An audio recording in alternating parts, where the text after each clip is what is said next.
Hello and welcome to Moderate Fantasy Violence, a podcast about pop culture and the world around it. I'm Alistair. And I'm Nick. And in today's episode, we will be blasting off into space to save the world with The Marvels, the latest film from Marvel, and then travelling through time to save the world in Loki, the latest TV show from Marvel. But before all of that, Nick, do you have something non-Marvel related to recommend to the listeners? I probably should have read a Marvel comic or something just for the comedy, but no, I haven't done that. I have been listening to Slayers, a Buffyverse story. This is, of course, a new post-Buffy follow-up sequel story told in the medium of podcast drama from Audible. And, of course, the appeal here is that they've got a lot of the original cast back. Noticeably not Sarah Michelle Gellar, at least not yet. Asterisk, I'm only 4 episodes into this, so it's 9 episodes, so I'm slightly less than halfway. But yes, it's a bunch of the supporting cast from Buffy, probably most prominently James Masters as Spike and Cordelia Chase, played by Charisma Carpenter, are both back, as are a number of the other mid to high level characters. Oh, Anthony Stewart Head as Giles as well, he's in it too. So yeah, they haven't got the entire team, but they have got, a fair chunk of some of the more sort of popular character actors back to reprise their parts in audio form and do lots of sort of punch noises and zapping sounds and so on. And the plot here, I'm going to spoil Buffy and Angel now because this obviously takes place after the events of Buffy and Angel, so apologies if you have not seen those about 20-year-old shows.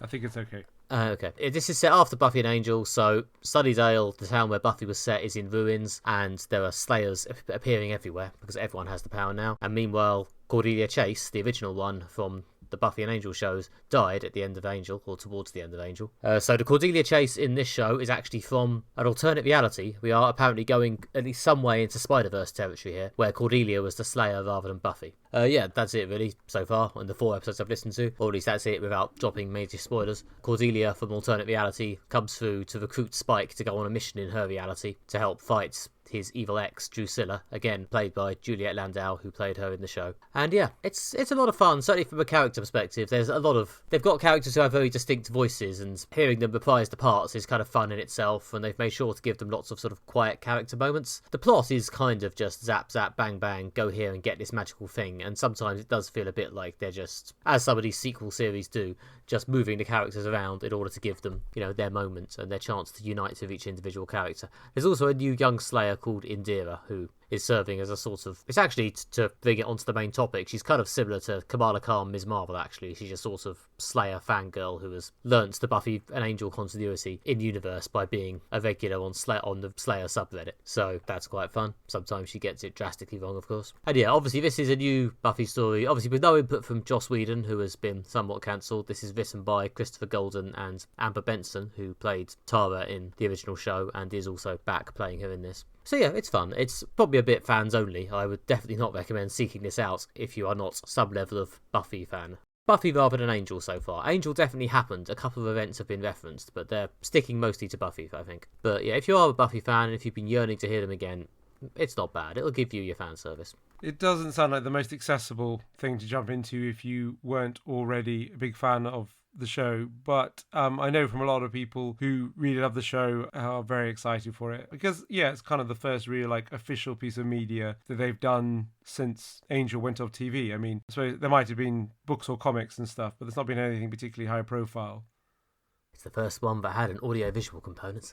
Yeah, there were some comics which were written by Joss Whedon and were labelled as the official Buffy Series 8, Series 9, Series 10, I think. This sort of official continuation about Buffy continuing to exist as the leader of this sort of Slayer army. I'm not an expert in those comics. I've read a few of them, but not all of them. It doesn't sound like they're being acknowledged in this. It sounds like this is very much an alternate reality, ironically, from those comics.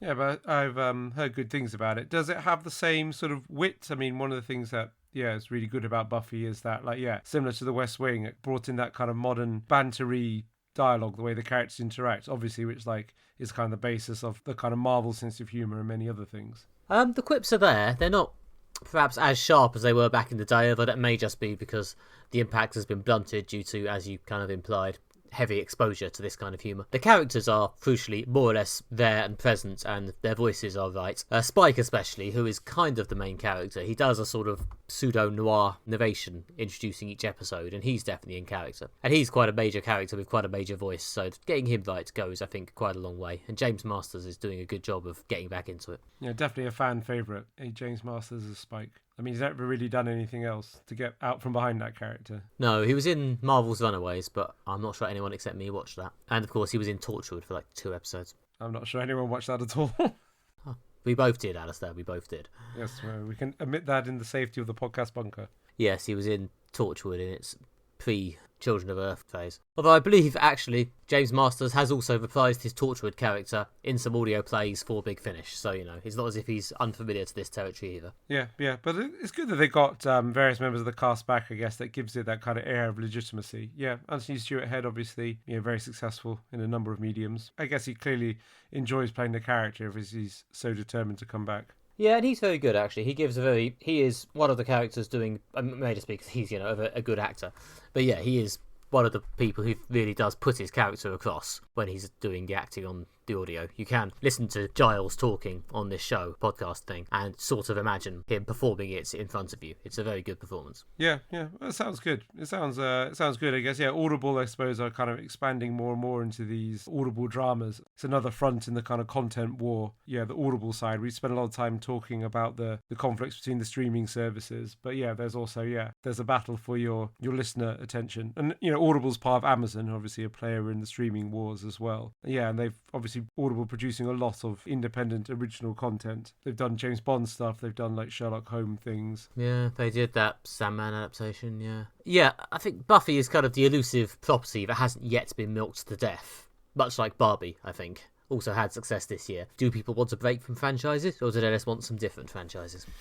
I can imagine it's people want some new franchises. I think actually what people want are good stories that they can engage with. I mean, crucially, like the Barbie film was very, very funny, which I think is what people responded to the most. I don't think we've reached the end of the kind of franchise domination, but I do think there's possibility some people are getting a bit tired with some of the big dominant franchises and are kind of open to new things. Hence, I guess the success of the beginning of new franchises like Barbie or other related things this year. The Last of Us. I wonder if this theme will come up again as we discuss 2 Marvel things back to back. Yeah. I mean, we are very much teeing up the main conversation. But yeah, no, it's good. There's a certain amount of meta conversation here as well with the Slayers thing, in that, especially after some of the recent sort of behind-the-scenes revelations about Joss Whedon's on-set behaviour and so on, there is an increasing feeling that Charisma Carpenter and the character of Cordelia Chase were done quite dirty in the way they were written out of Angel, in that they were basically written out and killed off to punish the actress for getting pregnant, it sounds like, allegedly. So, bringing her back and having her be one of the main characters in this, the meta arc here, I guess, is, the big redemptive return for Cordelia. And I think the fans are very happy to give her that. Yeah, I'm not aware of the sort of behind-the-scenes machinations. But yeah, I can imagine that's something, the fans will definitely be pleased about that. Yeah, and as I say, fan service-wise, they're definitely on it. They're giving them what they want. And, it's fun. It's got energy. It bops along. There's at least a couple of good jokes in every episode. I will maybe come back to it if I think of anything new to say when I finish. But yeah, so far it's a good time. Do you think they'll make more? I mean, it seems to be successful. I don't know if it's successful because it's like the return after so many years of being out of the audiovisual space, and if it's kind of just a kind of thing that's going to garner some interest for now, or do you think it's something that could become a regular thing? I mean, French and Saunders have an Audible podcast that's on its 4th season or something, so there's some appetite for this Audible-only content. Adam Partridge as well, we talked about. Yeah. I don't know, actually. I'm interested to find out if they do more. I think possibly if they actually want to turn it into an ongoing thing rather than a single story, they might need to find something a bit more, I don't know, a bit more meaty to mine. I feel like this story, although it's fun enough for now, I don't feel like there's more than the 9 episodes in it. So I don't know if they come back to this exact premise, but maybe they do just turn it into a banner and do Slayers Series 2 and just have it be about a different Slayer of some kind. I don't know. I guess as long as you've got a Slayer and at least a few of the original Buffy cast, you could probably say it's still the same thing. I guess watch this space, see what happens. So yep, I've been slaying every day. Alistair, what have you been doing? Well, we've gone from slaying to killing, in that I've watched Netflix's new film The Killer, that dropped last week. This is starring Michael Fassbender as a hitman who has to track down some other hitman who attempt to kill him and sort of brutalize his girlfriend. Directed by David Fincher, obviously long-standing, very successful thriller director has done The Social Network, Seven, Gone Girl, Alien 3, various other films. Yeah, quite extensive catalogue of thrillers, or films like Social Network, a biopic shot like a thriller. Yeah, and I don't know. This film is oddly captivating. I don't think it's winning any prizes for originality. A hitman who seeks revenge. It's not particularly different from John Wick or things like that, although it's got that sort of veneer of more believable. It's very, very procedural, similar to How to Blow Up a Pipeline. It's very, very focused on the procedure you go through to successfully execute a hit, and then how to successfully track down these dangerous people, infiltrate their homes, and murder them. So and there's something weirdly fascinating about watching Michael Fassbender, basically him saying very little, kind of slowly execute these plans to murder people. I don't know, it's possibly not one of the best films of the year, but there is something oddly captivating about it, and just the way he it's kind of very stylishly executed, is what you expect from David Fincher. I haven't seen a huge amount of buzz around this. I think I saw someone on Twitter, I can't remember who, sorry if you're listening, say they started it and got bored after an hour. I don't know if that bodes well. Yeah, I mean, it's not hugely long, but probably the actual best bit of it is like the first scene of the Michael Fassbender character in an office that he's rented opposite the flat of the person he's going to assassinate, kind of going through his process of kind of observing, chronicling, preparing, and then executing the hit. That's kind of like a pretty good like sort of short film in itself. And then after that, it goes outwards a bit, and I can see some people might lose interest at that point, but I did find it quite captivating. There's some Oscar buzz around it. It was at the London Film Festival. I guess it's because it's got big names, such as Fincher and Fassbender attack. Tilda Swinton's in one scene. She's very, very good. So I mean, it's got a good cast. It's very stylishly executed. One of the things I liked about it is that I feel it's quite a good film about what it's like to be a psychopath, in that the sort of Michael Fassbender character exists in this very clinical, cold world, in the fact he has almost no interactions with anyone that aren't basically minimal customer service interactions. It's kind of strange just to watch him go through from like anonymous car rental to anonymous hotel room to anonymous airport to in this kind of very dispersonal, detached world that he lives in. Then there's a few minutes of violence every so often. It kind of gets the point that we're all living in this kind of cold, empty world without emotion, where you can just sort of slip through and brutally murder someone. Okay, so as you say, an interesting film for anyone interested in the real ins and outs and procedures of being a hitman. Yeah. Or just what it's like to be a psychopath.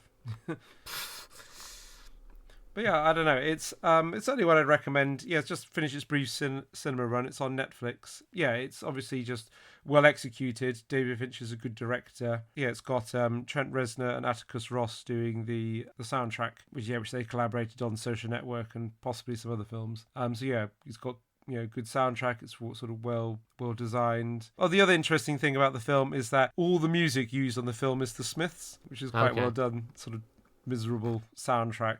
The main character spends a lot of time listening to the Smiths. And there's various bits when Smiths play and you're not really sure if it's diegetic or non-diegetic sound.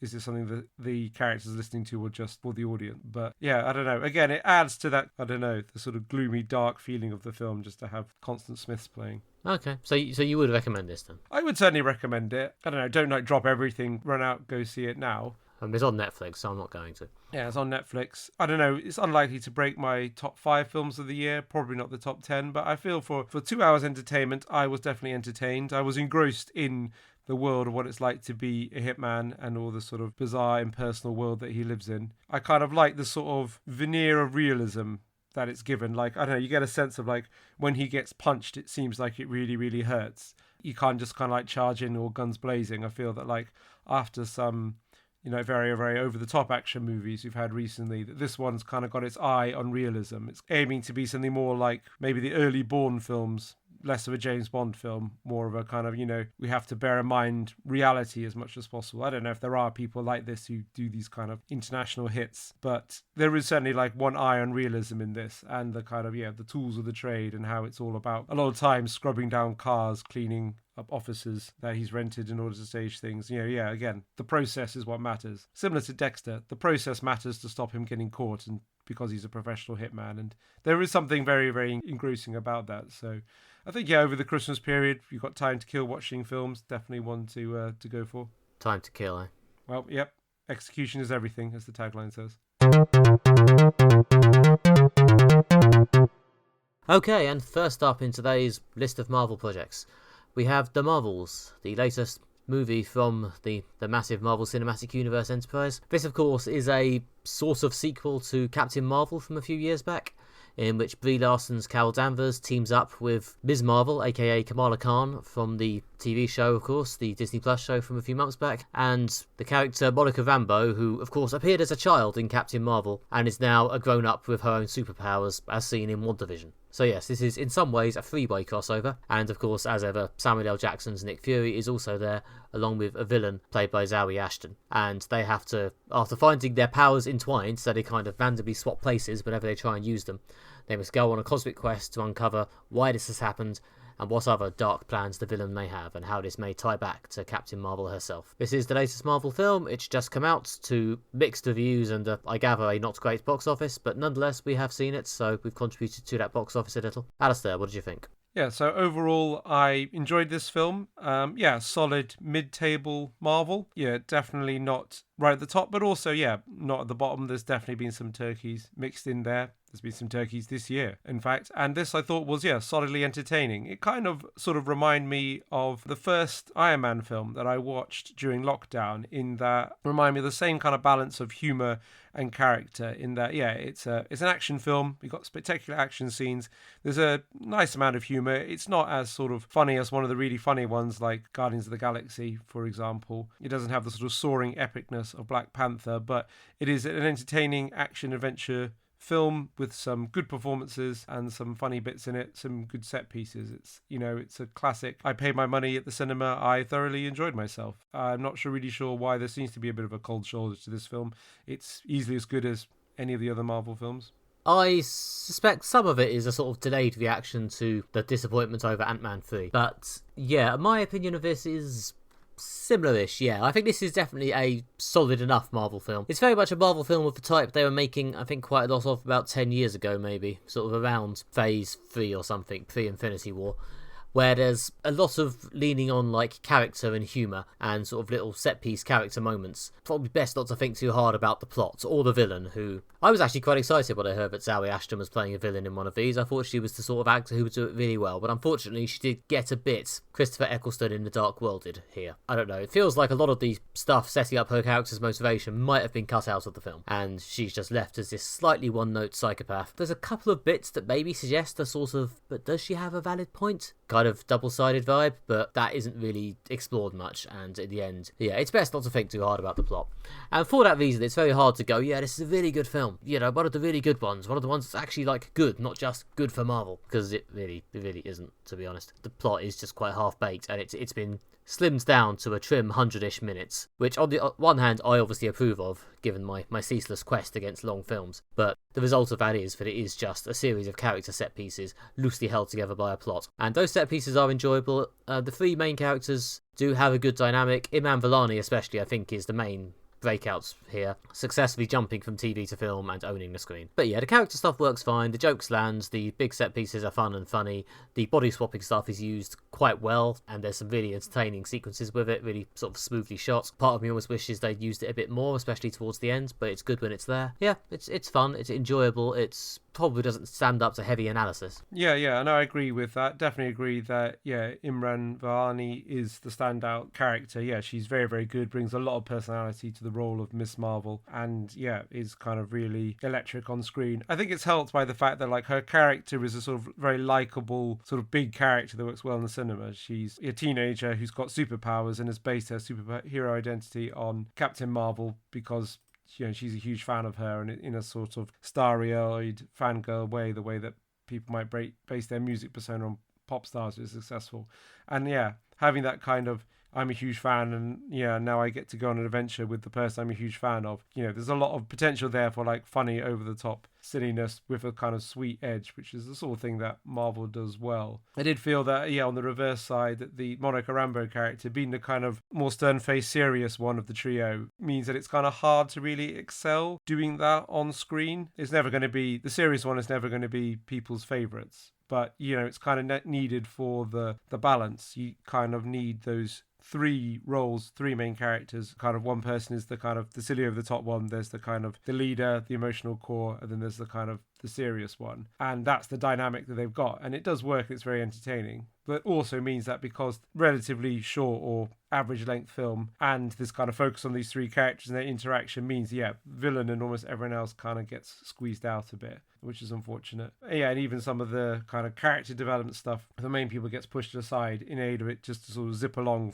from set piece to set piece. But I suppose this is kind of what we've come to expect from like a Marvel film at this point. It'll keep moving and keep you entertained. There's not going to sort of slow down and do long, ponderous stuff. I don't know. I mean, to be honest, Captain Marvel also doesn't seem that reminiscent of previous iterations of Captain Marvel in these films, but to be honest, I kind of prefer this version. I think Brie Larson seems to be relaxing and having a bit more fun with it, or at least seems to be playing the character as a slightly more sort of chill adventurer rather than this sort of buttoned up soldier she's been doing a bit before. And I think it's a more interesting vibe here. Yeah, definitely. Yeah, I think it kind of leans it to that spirit of fun that kind of goes through the film. You know, they go to several planets and there's various like silly set pieces. There's quite an interesting planet where everything's done through song and dance, which is gives Brie Larson an opportunity to do some singing and dancing. I think she's a former Mouseketeer, so obviously she's trained in all the sort of stage arts. That kind of works. And obviously gives the character an opportunity to be silly and lighthearted in a silly and lighthearted film, not like you say the sort of buttoned down seriousness.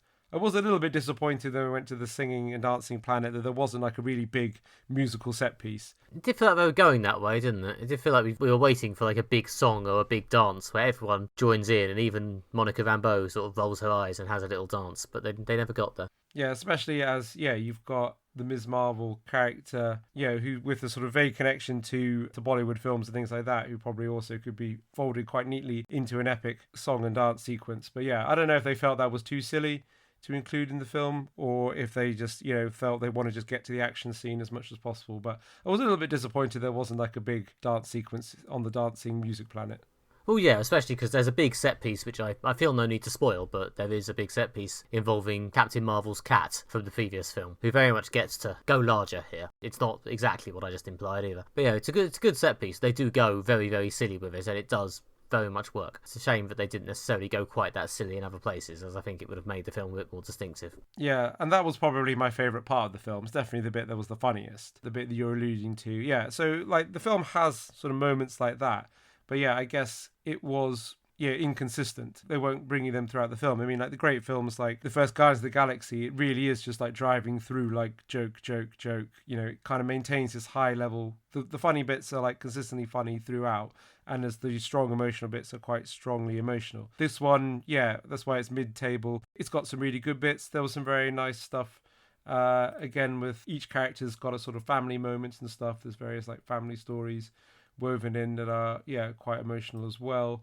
But it's not intense like emotional scenes. Like there's a backstory between Carol Danvers and the Monica Rambeau, and they over the death of Monica's mum. There's some tension there, but that's resolved very quickly and then kind of pushed out the side. And I kind of like feel similar to some of the funnier bits. I feel like you could make a bit more of this. Like, does the script need another pass to really identify that like these are the bits people are really going to relate to or really enjoy about this film? So kind of accentuate those. Yeah, it's weird because it's an easy film to be quite critical of, but on the other hand, it does bop along quite well while you're watching it. I just don't know if I'll remember it in detail in a month or two's time. I mean, in a way, it's sort of almost one of the most comic booky of these, in that it does just feel like another little issue in the lives of these characters. It just sort of hurls you into it, assumes you know roughly what's going on, doesn't really stop till the end, and then everyone just wanders off. It's very sort of comic issue. It's very mid-season episode of TV show. It does not to a huge degree feel like a film, which may be one reason film critics don't love it. So there is that. I myself am more or less resigned to the fact that a lot of Marvel films are basically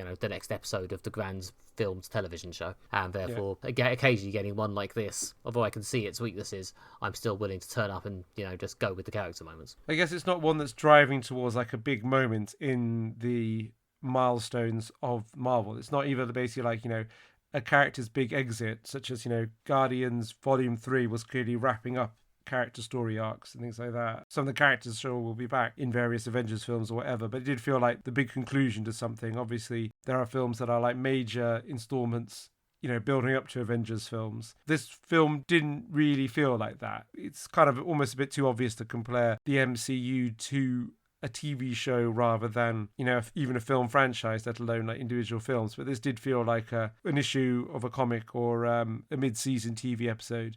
Maybe a big one when they've brought in some of the favorite guest stars, got them all together. But it doesn't feel like a major milestone in the MCU. Which obviously not everything has to be, but there was something quite sort of breezy and lightweight about it. Which, again, I was kind of in the mood for some fun, so yeah, it's still a decent enough time. There was a post-credits scene, which was very odd, and I don't know if we need to discuss that. Well, that's sort of like, could be the most significant bit in terms of the wider MCU of the film, that it's more that's driving towards what might come in the future. I mean, who knows now that the actors' strike's done what will actually happen when, but... In fact, yeah, let's spoil it. Spoilers for the post-credit scene in The Marvels, if you haven't seen that. Now's your chance to go. And I might also spoil the last scene of the actual film before the credits as well, just FYI. But, yeah, general spoilers for the ending of The Marvels. Dum-de-dum-de-dum. Okay. So, yeah, in the post-credit scene, the Beast, played by Kelsey Grammer from X-Men 3, turns up. Because it turns out, as part of Monica Rambeau getting shunted into another reality at the end of the film, she's apparently ended up in the old X-Men films. Yeah, or at least some universe where there are X-Men. Yeah, it's very odd. I mean, they've redone the Beast to look a bit more like he does in the comics / the 90s cartoon, which I did enjoy. Yeah, though he has clothes in this. Did he have clothes in the comics? He does have clothes in the comics. I know in the 90s cartoon he often just wore a little pair of trunks, but he did sometimes put on clothes as well. Yeah, and I suppose that's a kind of gesturing towards the wider X-Men universe, who, obviously, ever since Disney acquired Fox and the rights to X-Men, everyone's been like, when are X-Men going to appear in the MCU? Oh, they've introduced this new thread of multiverses, which means they can visit all sorts of worlds where other things are going on, such as a world where X-Men lived. And even in the most recent Doctor Strange film, they even had Patrick Stewart back and another universe with X-Men in it and the Fantastic Four and things like that. So it's hardly a surprise, but because they've not actually confirmed if they're doing an X-Men film in the MCU, but I guess this is the most strong evidence we've had of that so far. Yeah, I mean, they've also confirmed that they're doing Deadpool next year with Hugh Jackman in it, so that's the most obvious connecting thread to this. Yeah, I kind of feel Deadpool's just a lore unto itself, though. I mean, like, it's just anything could happen in Deadpool, really. It's just like... Yeah, it's true. I would be surprised if Deadpool ends up getting treated as a sort of final word on the old Fox X-Men, and possibly the film ends with Deadpool somehow escaping to the MCU, possibly along with Monica Rambeau, and all the other Fox X-Men getting left behind to, I don't know, live out their days and or die. That seems like a sort of likely thing that can happen. I mean, I don't think they're going to roll over much of the casting from the Fox X-Men films to this new franchise. Obviously, Kelsey Grammer's back, but he wasn't really like a big part of the franchise. I mean, by introducing Beast, who's iconic, and with Kelsey Grammer, they're saying, like, look, it's the X-Men, but without crucially showing you who's going to play the really high-profile X-Men. We've not seen Wolverine, we've not seen Professor X, Cyclops, Jean Grey, any of Magneto, any of the big names, because obviously they've not announced who's going to be playing these people. And rumours are circulating online. I can imagine they'll probably recast most, if not all of them, because they probably want a fresh slate and also some cheaper actors. It does sound slightly ridiculous to bring the X-Men back after all this and just use the same actors from 20 years ago. So I'm assuming this is just setting them up for some sort of swan song in Deadpool or something, but who knows? It was very odd, though. It was a very strange thing to suddenly whack out of nowhere in this film. But I guess everything's got to have the multiverse in it somewhere. Yeah, I guess that's the advantage of the multiverse. It opens up these possibilities, including bringing Iron Man back, which is something that's been hinted at in the press this week. But as soon as they had a plot line when, like, oh, the villain's blown a hole into another universe, and I was like, is that going to be where we meet some new franchise to expand the MCU? Because, its great strength is it keeps expanding and moving forwards. They don't rest on their laurels to stop you getting bored or tired with the characters. They're always introducing new ones, moving things along, keeping you entertained and excited. Well, yes, although obviously a lot of the dialogue and discourse in the last couple of weeks has been a sort of, are people still excited? Is it still working? Do they need to stop and retool? And since we're apparently only getting one film next year, maybe they are stopping and retooling, who knows? It's interesting times. Is the end of the superhero era that we've been speculating about basically in the end of year episodes ever since we started this podcast finally happening? Who knows? Well, there seems to be a general malaise right now, lack of enthusiasm. I think all the uncertainty over the strikes has led people to not feel particularly attached to things when they don't know what's happening or when or if anything will happen and stuff. But I kind of feel it's also because, there hasn't been a real banger in a while. Like, there was a huge sense of excitement around the build-up to Guardians of the Galaxy Volume 3. Lots of enthusiasm and excitement about this being a big film. And I feel next time they bring out a film that kind of storms the box office, gets everyone saying, this one's really good, then all rumours about the MCU being finished will vanish as soon as there's something good on the menu. I guess what remains to be seen is when the next really good big thing that everyone will get invested in is. I mean, if one doesn't come along, then maybe it will just sort of peter out through lack of interest. Yeah. I mean, Guardians 3, though it was good and I did like it, and it was, just to be clear, much better than this, did feel a bit like a film that should have come out about 3 or 4 years ago, but was just finally being rolled out. It didn't really feel like part of the current MCU, because, reasonably enough, they were very much just backing off and giving James Gunn space to finish off his thing. Yeah. It does feel like it should have come out a long time ago because it's just been delayed so much.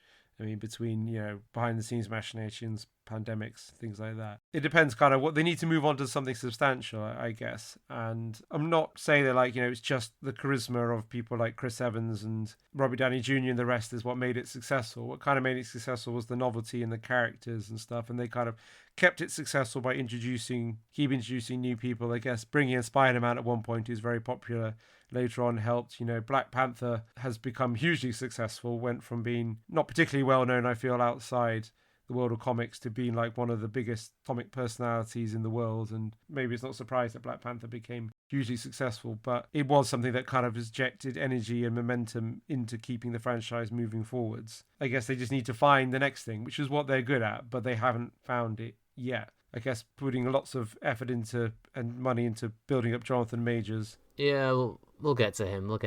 Yeah. But yeah, they were just clearly, they need to find the thing that's going to be the next big thing that gets everyone's attention. They've not found it yet, but I'm convinced if they do find something, all these rumours about the demise of the MCU will kind of disappear quite quickly. Probably. I mean, I hope that the perceived lack of success of this film doesn't lead to them not doing any more with Iman Vellani and the Ms. Marvel characters. I do think they've got something there. Yeah, they're definitely the best thing about this film. And, and the dynamic between her and Brie Larson, Carol Danvers works well. I think there's definitely stuff I'd see, more of. So I hope they don't just can anything to do with Captain Marvel based on this, or possibly, as I'm sure some people out there want to do, canning anything to do with putting women in lead roles. Well, yeah, I mean, to circle back to the other ending of this film, there's the bit where she and Kate Bishop consider putting a team together at the end, which, I mean, I don't know who'd be on this team, but I'd be up for some sort of thing with Kate Bishop and Kamala Khan hanging out. That sounds entertaining. A young Avengers film, I don't know, they're going to bring in, they mentioned Ant-Man's daughter, and I don't know, there's the Florence Pugh character. I mean, they've got a lot of talent in there. These are all very talented people. I mean, the weirdest part in some ways is that they've had those people available for a couple of years now, and they haven't announced such a product, but I'm sure it's only a matter of time. I mean, you're just one of those things. I feel this film will be viewed retrospectively by what happens next. If this is the downward slope towards the end of the MCU, then it will be seen as a step in that way. But I really didn't like Thor Dark World. It seemed like a bit of a misfire, but now it's just kind of forgotten. This is probably a better film than Thor Dark World. This is definitely a better film than Thor Dark World. Come on now. Yeah. But that film is just kind of gently breezed by now whilst the MCU went from strength to strength. Maybe this will be seen as a sort of, a quiet period. I mean, remember all those series of Netflix shows they did that some of them weren't very good that are now just forgotten. If you're successful, people forget your mistakes. At least until Daredevil comes back at some point in the next year or so. Yeah, whenever that's happening. I guess now the strikes are over, stuff will be announced, things will move forward, the sense of momentum might return. We'll see, but I guess this leads us on to our second Marvel product of the day.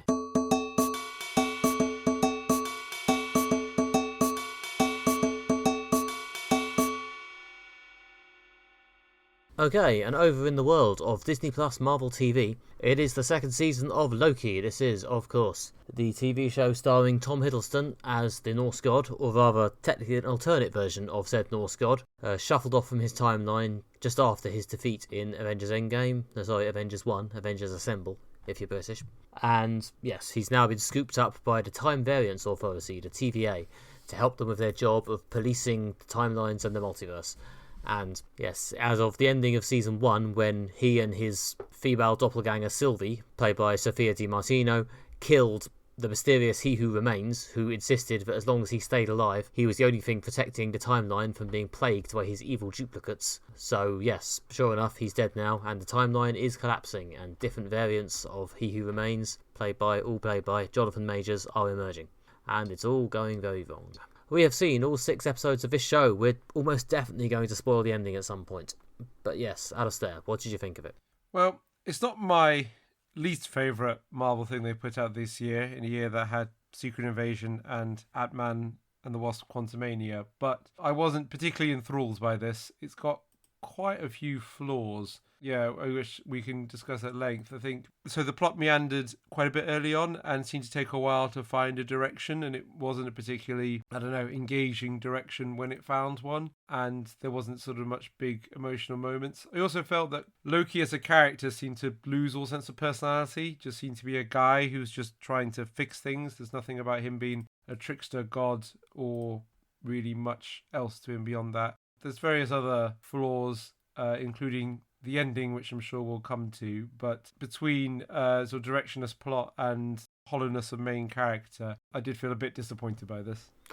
I am a bit more up on it than Alistair, I think. Not by a huge amount, but yeah. I think, to start with the nice things, I think it has a certain momentum, and the actors are a lot more, I think, engaged with their roles and giving a lot more energetic performances than, say, the last Marvel show we did, which was, of course, the truly terrible Secret Invasion. But yeah, this does at least have a look and a vibe, and the characters barrel around saying things and doing things, and you're sort of caught up with it in the moment. And I do think the ending... I quite liked the ending, actually, specifically about approximately the last half of the last episode. Most of the last episode, but especially the very end, I thought was actually quite a good idea for a Loki ending. I thought it worked. To be honest, if they'd just made one more episode after season 1 and just got us to that ending, I would probably give it a relatively good review. Unfortunately, we also had to watch the 5 episodes before that, which, although they had, as I say, a baseline momentum, the plot felt meandering and random, and it was a lot of people just doing things because of some time travel gibberish, a lot of stuff that never seemed to go anywhere, a lot of characters just appearing out of nowhere. It honestly just felt like they had the ending they wanted to get to, which again I do agree is a good idea, a good ending, but yeah, and then scrambled to fill the 5 episodes before that. Especially the first 4 episodes, I felt like if they just got to the ending of episode 4 in one episode and just done a 3-episode season, this could have worked okay. But they didn't. And I do also agree that, yes, apart from, as I say, a bit in the last couple of episodes where they seem to get back to the actual idea of Loki as a character a little bit, Loki himself does just feel like some dude who works for the TVA for a large chunk of this show, and it's weird and annoying. So yeah, there we go. Yeah, because then you've got Tom Hiddleston, who's very good at playing the part. In fact, yeah, an absolute fan favourite. In some places, kind of outshined Chris Hemsworth as Thor when he played the villain in several of the Thor films. I guess it's easy to upstage the kind of general decent good guy as being a kind of trickster, kind of more interesting bad guy. But yeah, they kind of moved him to being the hero and made him, again, generic hero guy. It's annoying because the first season did actually do quite a good job of putting Loki into this environment he didn't really belong in, or at least wouldn't naturally go into, this sort of sci-fi time travel thing, this sort of bureaucrat Doctor Who setup, and having it actually say something about Loki by having him come into contact with all these versions of himself and therefore forcing him to relate to himself, which did actually work. I wasn't a big fan of the very last episode of season 1, but aside from that, I thought it was alright.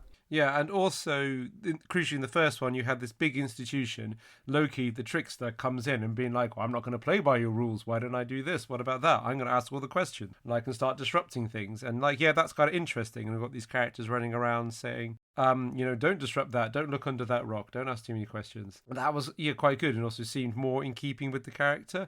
Whereas in this one, they've kind of gone the opposite when, after they kill he who remains, also... terrible name. Like every time they said it, I cringed harder and harder. Like the character's called Kang, just at some point gets to the point when he's called Kang, or Victor Timely as he's called at one point, or it's just like over and over and over, he who remains. It's like it gets worse each time you hear it.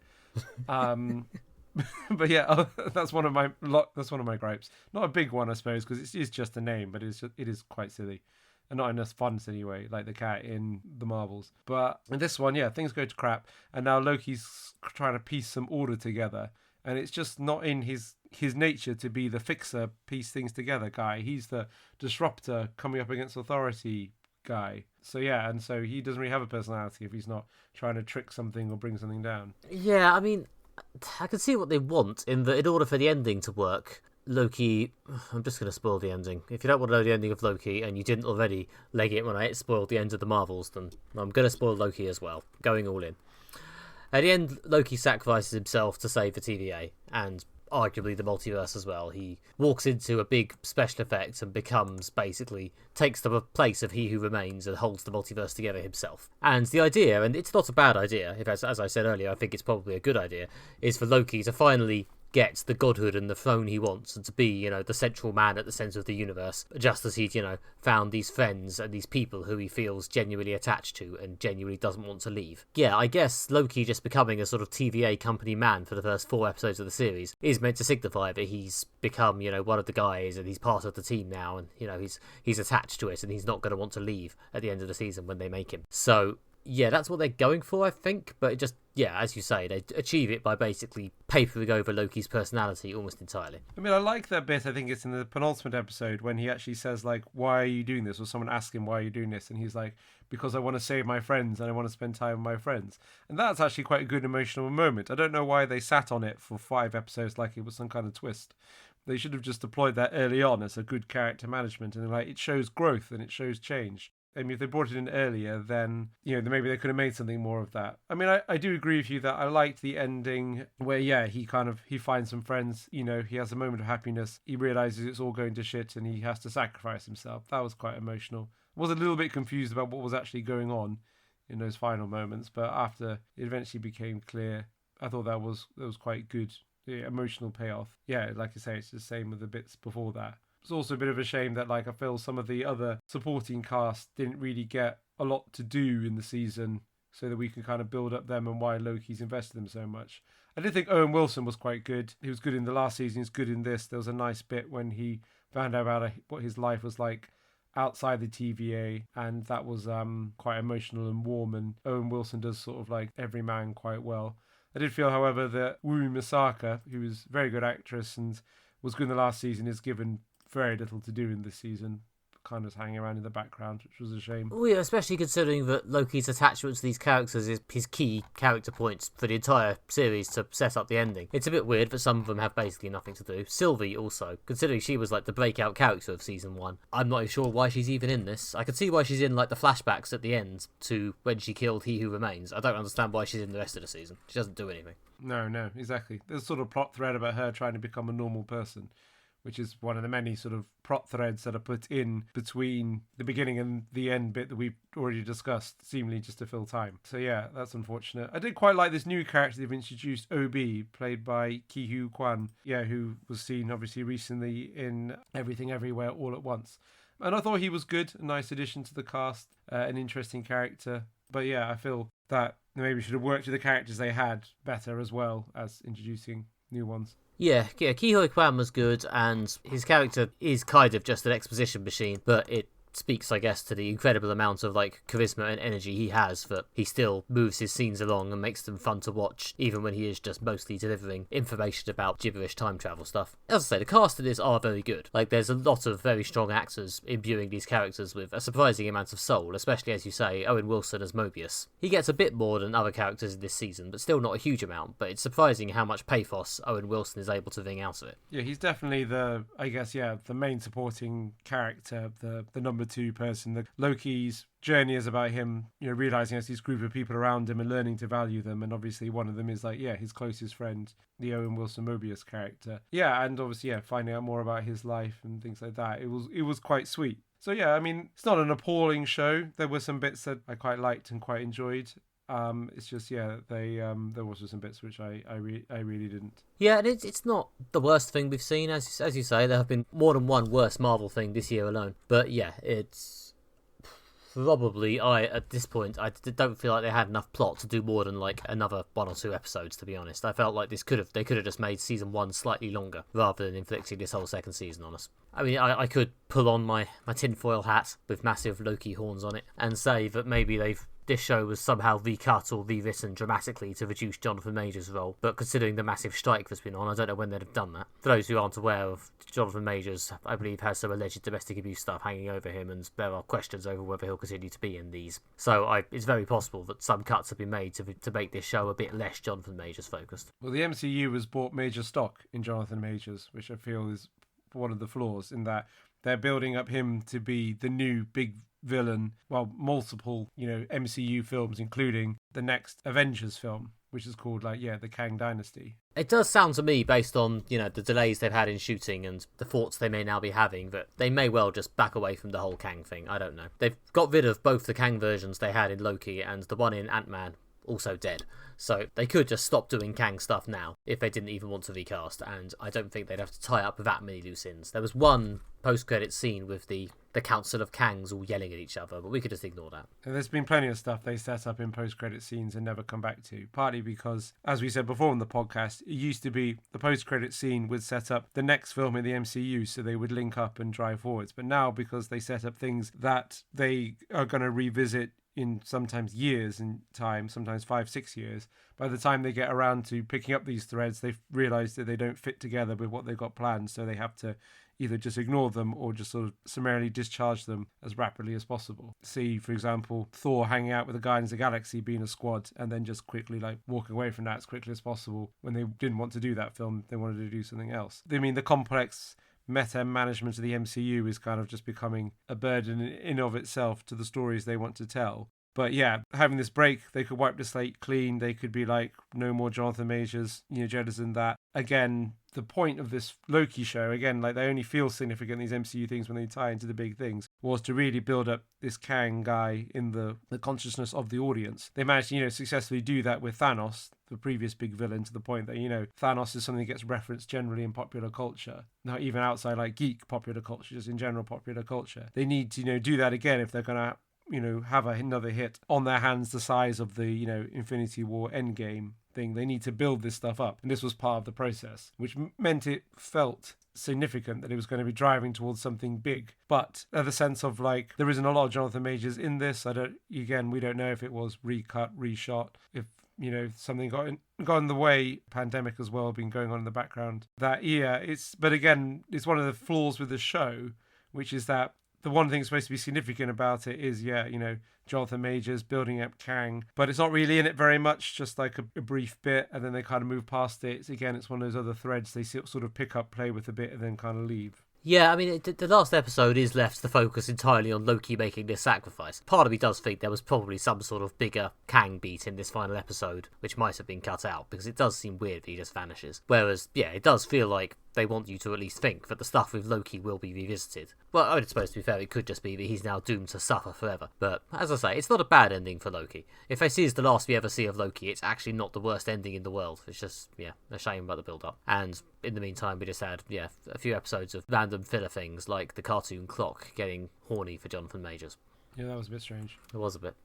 Yeah, not in a sort of, again, funny, strange way. But yeah, I mean, I've liked the fact they focused on Loki for the last episode. That was a good way to wrap it up. Probably a sensible decision there. I mean, there's an episode, I think it's the third one, when they travel back to sort of Victorian era America and they build up, the character played by Jonathan Majors, Victor Timely, as a sort of Tesla type crazy inventor sort of guy who's come out of poverty and is sort of somewhere between a grifter, a mad scientist, and an entrepreneur. And there's some interesting bits in there, and some kind of, entertaining stuff. But again, like I say, it's one of those things that the show does for a bit and then moves on quite rapidly to do something else. I thought when that appeared, I thought, Jonathan Majors building up to Kang. Right, here we go. We're settling into a groove. That's going to be the groove for the rest of this show. Then oh, no, we're not.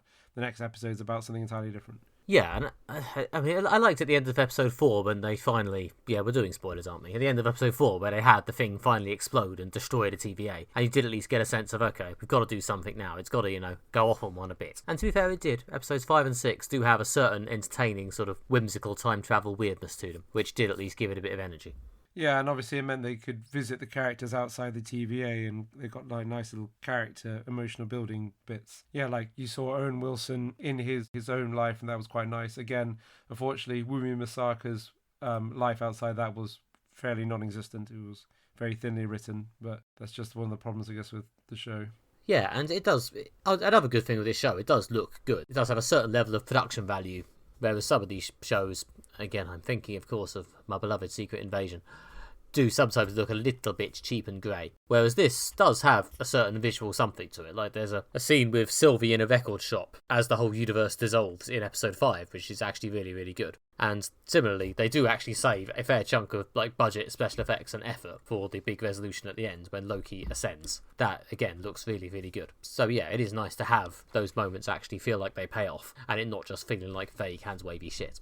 Yeah, and there's a real, I don't know, sense of style or a lot of design has gone into this. For example, yeah, like Obi's workshop is just full of like clutter and half inventions and stuff and bits and pieces and things. And like, you know, you kind of get a sense of the character from his environment. The Victorian bits look quite good and stuff, and there's some interesting Victorian era sort of Tesla coil style inventions. So yeah, they spent some money on making it look good and it having a sort of overall aesthetic, which I quite liked. Well, yeah, but if you're going to make this massive mega franchise with 27,000 different facets, all of them slightly different, they do actually need to, you know, look and feel different. You do need to kind of create some kind of sense of each one. And Loki is at least one of the TV shows that did actually do that. It does feel distinct and feel like they put some effort in. The sort of aesthetic and feel of each show or each franchise or each installment of the franchise should reflect the character itself. So yeah, Black Panther is a sort of Afrofuturist landscape that one writes itself. Doctor Strange is all kind of weird and gothic, yeah, again, fairly obvious. Things like that, you know, and Loki has a real, like, personality and the kind of world kind of reflects the sort of dark edge they have of focusing on the kind of, yeah, villain and trickster god. The ones that just look quite dull and uninteresting are the characters who maybe aren't so dull and interesting, such as Falcon and Winter Soldier, Secret Invasion. You know, they're shows about people who kind of spend times in rooms talking to people. So they are shows set in rooms where people talk to people. There's not really a huge amount to be creative with there. Yeah, but I do think they lean quite hard on just having people run around the TVA. You can see the TV budget is having some role in their decisions there. But, you know, at least it looks nice. Yeah, but there's stuff to like in this. Similar how there's stuff to like in the Marvels. So I overall I did definitely prefer the Marvels to Loki, but there's definitely stuff to like in it. There's like little, you know, scenes, vignettes, bits of episodes that are good. Like I like the Victorian one. I like the record shop bit that you mentioned. That was a good, you know, scene with some good music and stuff. Yeah, you know, I liked Obi. I liked the Owen Wilson character's moments. So yeah, I mean, it's got moments. I just really felt they should have spent some time, you know, making it better, making it fit together better. You know, again, I don't know if it was the commitment to, you know, this must be, you know, 6 episodes or whatever. Like maybe they should have been like, look, we don't have the material for 6. Let's just do 3 and make them better. Or if there was executive meddling in the show vis-a-vis Jonathan Majors. It's all speculation, but the long and the short of it is what they had didn't work, but there was probably potential to make it work. Yeah, and as I say, there's good ideas in there, and I did like the first season a fair bit more, but alas, this was a little uneven, to put it mildly. Ah, well. I do agree with you. If this is where they leave it with the character of Loki, it's not a bad place to leave it. Especially the ending. As a swan song, no, it's not too bad. And I say this as someone who was slightly sceptical about whether you really needed to bring him back. But yes, this is probably a slightly better ending for the character than having his neck unceremoniously snapped by Thanos. Thanks for listening. If you have enjoyed this episode of Moderate Fantasy Violence, then please subscribe in your podcatcher of choice and leave us a review.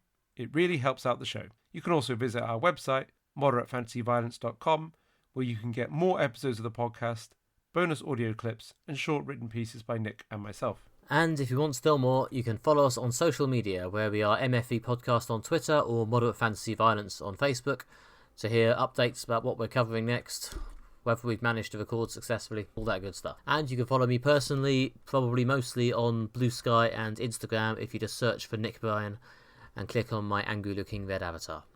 Thank you.